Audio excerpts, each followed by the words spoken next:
Hello everyone, I am Shivani and I'm working as a associate professor in the Department of Pharmacy, Lloyd Institute of Management and Technology. Today I am here to have a brief discussion on the topic prescription. Prescription is a word which everyone among us have heard in our daily life, and today we'll have a brief discussion over this. So first of all, we'll go through the learning objectives, what we will get to know after doing this PPT.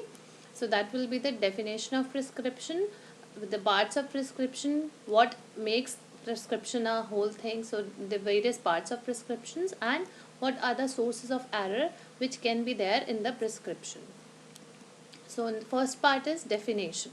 So prescription is an order. Basically the thing is, it is an order which is written by a physician, dentist or any other medical practitioner. It is an order which is written. So earlier or maximum number of time these days also you can see it is written, but otherwise it can be also electronic or a typed prescription, and in case of emergency it can be verbal also. But basically it is a written order which is given by any registered medical practitioner to the pharmacist. So basically it is for the pharmacist and patient both, but in it the doctor or the registered medical practitioner instructs the pharmacist to compound and dispense a specific medication for an individual patient. So here you can see the term compound and dispensing, because whenever we consider prescription we compare a modern day prescription with the olden day prescription. Since in the earlier days the prescription pattern, it was including the compounding of the medication at the same time the doctor prescribes, but nowadays already the compounded medicines are available, and in the modern day prescription the only job of the pharmacist is to dispense the medication to a specific patient, meeting their individual needs. So it is actually a link between a physician, pharmacist and patient. So it connects all the three. Number one is physician, number two is pharmacist and a patient. So it is accompanied by the direction for the pharmacist and for the patient. Here the directions are given by a registered medical practitioner, be it a general physician, be it a dentist, be it a veterinary doctor, be it anything. But any member should be a registered medical practitioner, and the person gives the direction to both the pharmacist and to the patient. So these are the parts of the prescription which you generally see whenever we visit a doctor. There is a written format. That particular written format, in a very layman language, that particular format is known as prescription. So in a very general way, we know what does the doctor write. The doctor writes a date, number one date. The doctor writes the name of the patient, the age of the patient, sex of the patient and address of the patient.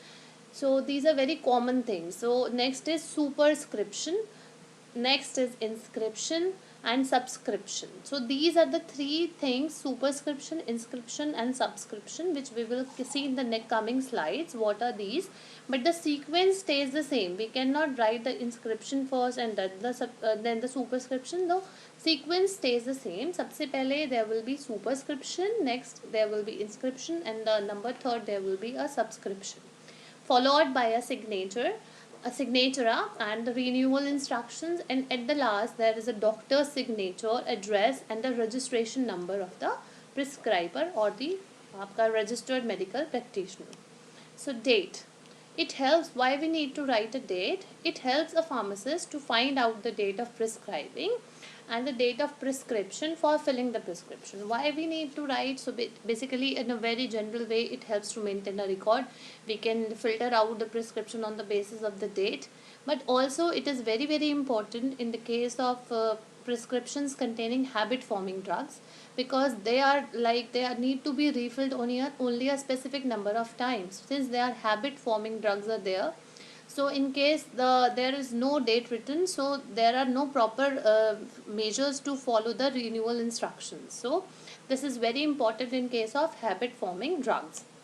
So the prescriptions which prescribes the narcotics or other habit forming drug must bear the date, so as to avoid the misuse of prescription if it is presented by a patient a number of times for dispensing. Next is name, age and sex. Again, the name can be alphabetically used to maintain the records, but age and sex is very very important because there are different doses of the same drug according to the age of the patient. We cannot give the same dose to the small infants, children, adults and the elderly patients. So age is very important to be returned, to be mentioned. Again, the dose also varies for the sex of the patient, from males to females the dose also varies. So these all the parameters should also be returned. It must be written in the prescription because it serves to identify the prescription. In case if any of the information is missing in the prescription, the same may be included by the pharmacist after the proper inquiry from the patient. In case the pharmacist find out any of the information is missing, then it is the responsibility of the pharmacist to ask the patient and completely fill it. Also, it is also helpful in the calculation of doses for the children, as I say, because the every different age demands a different doses of the drugs. Superscription is basically only a symbol which is Rx, and it is a Latin word. It means you take. And in older days, in the previous times, this was considered as a symbol which was considered to be originated from the sign of Jupiter, which expressed the gratitude or a request to God for the quick recovery of the patient. The symbol was employed by the ancient in requesting God for the quick recovery of the patient. Second most important, not second most, the most important part of the prescription is inscription. So this makes the heart of the prescription. And what does it include? It includes the name of the drug along with its dose. So this is a main part of the prescription order, which contains the names of the medicines, what medicines need to be given, along with what is the dose, how many dose, it is the strength, which specifically defines the strength, 100 mg, 250 mg or 500 mg. So this is the main part of the prescription, which contains the names along with the strength.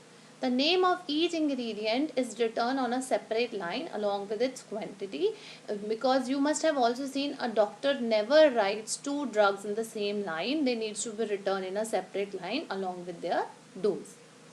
So in complex prescription, this is somewhat related to the older time prescriptions, not followed in the modern day prescription.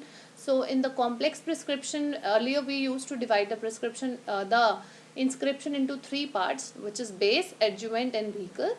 This was used when we used to compound the drugs on the need of the patient at the same time the prescription is given.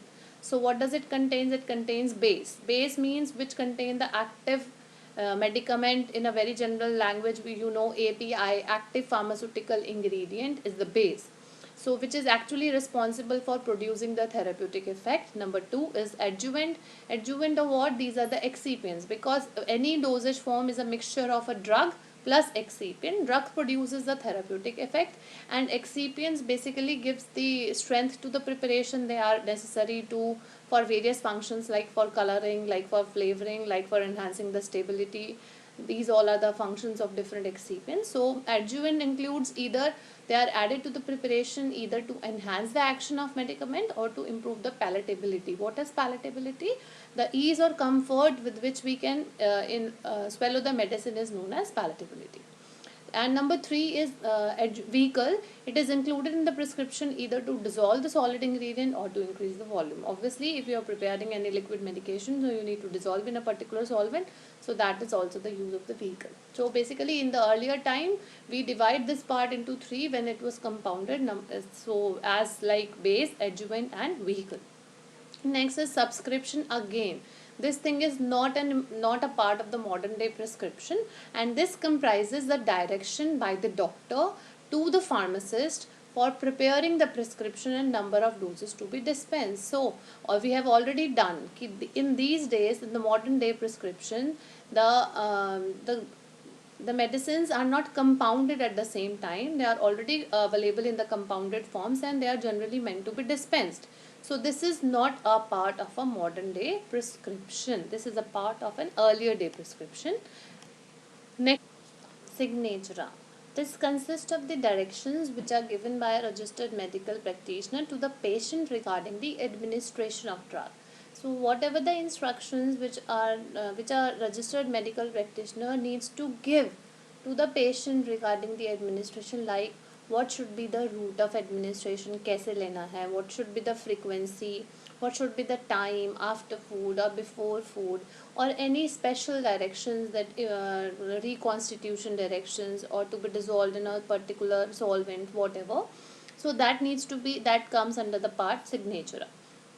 So this consists of the direction to be given to the patient regarding the administration of drug. It is usually written as SIG, which is a short form on the prescription, and the instructions may include the quantity to be taken or the amount to be used. So in case of liquid dosage form 5 ml or 10 ml.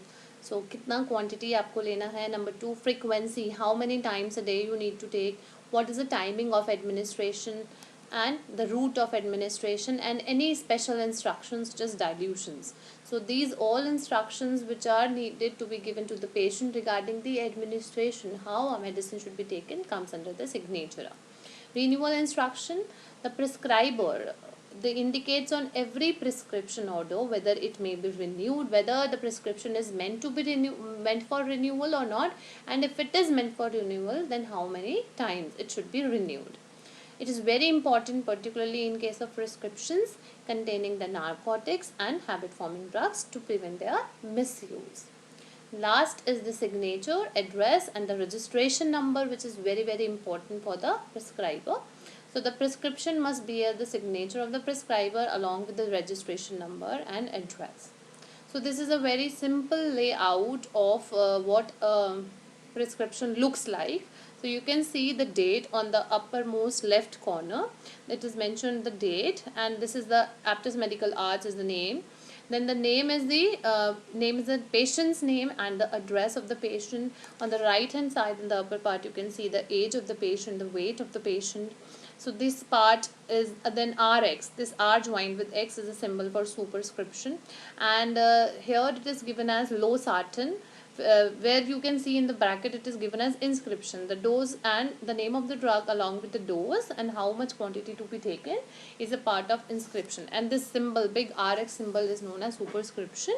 And here the signature or the instruction is given: take one by mouth daily in the morning for blood pressure control.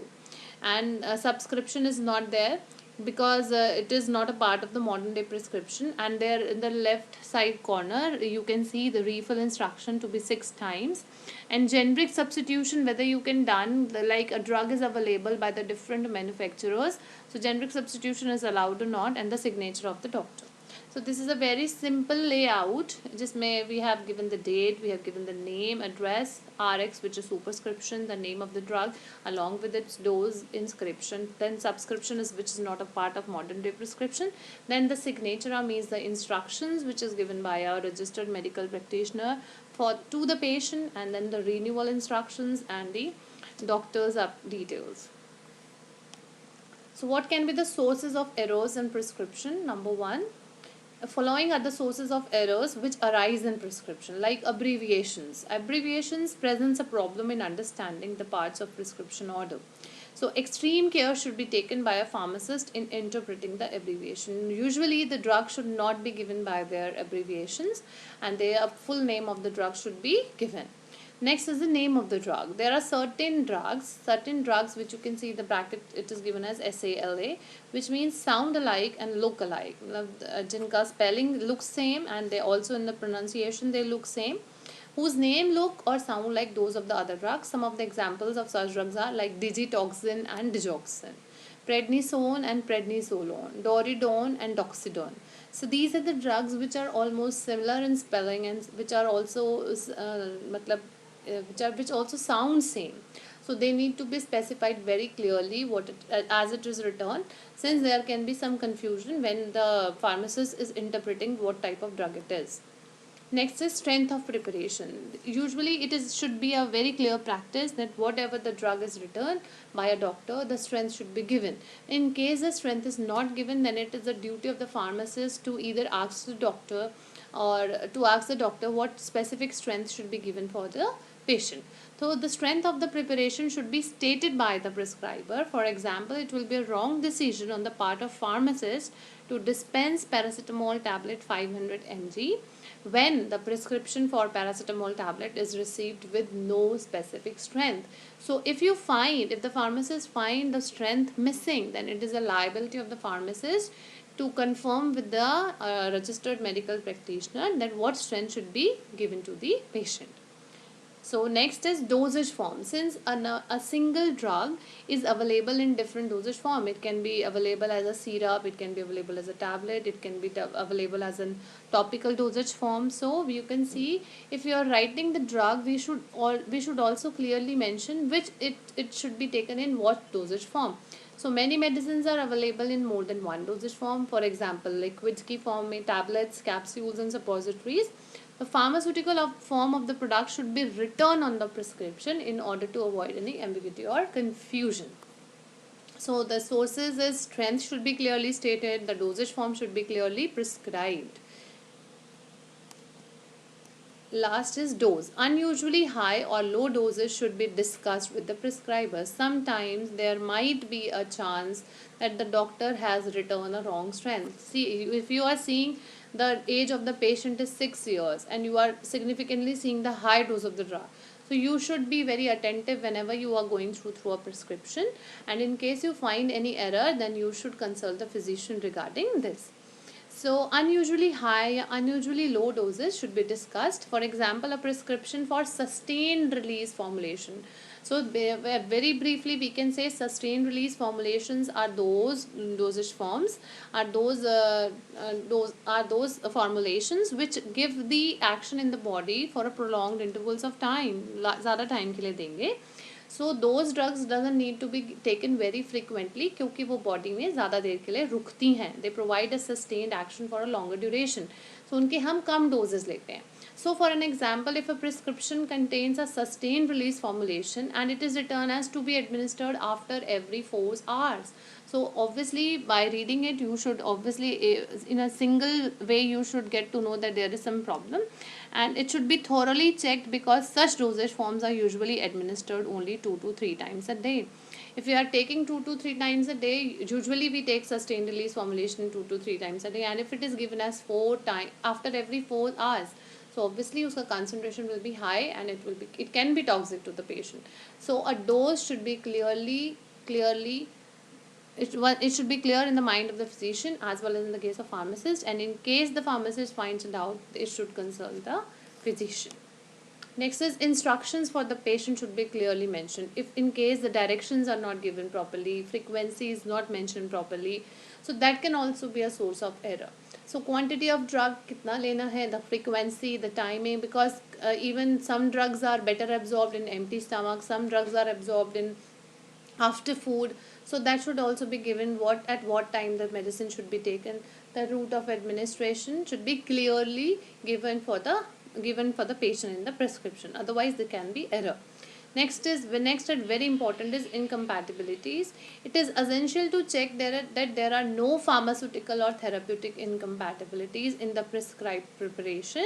Incompatibilities, we say if we are writing two drugs, we are giving two drugs and they are not compatible with each other with an undesirable action, so it is known as incompatibility. So incompatibility can exist between the drugs. So we should see that in case we are prescribing more than one drugs, then there should be no chances of incompatibility.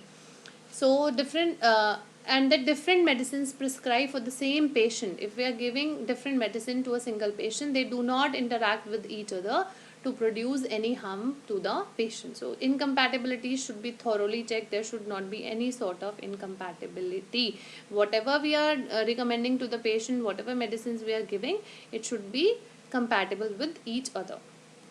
So for an example, we can see the incompatibility example, like acetyl salicylic acid, codeine and amidopirin we are giving to the same patient. So if we give acetyl salicylic acid and codeine together, so what does the acetyl salicylic acid? It enhances the narcotic action of codeine. So this combination is, so we have already seen ki acetyl salicylic acid and the codeine when taken together, they acetyl salicylic acid intensifies the narcotic action of codeine, which is obviously harmful, and this combination is questionable. So this was a brief introduction and brief details of the topic prescription. I hope you were able to understand this. Thank you so much.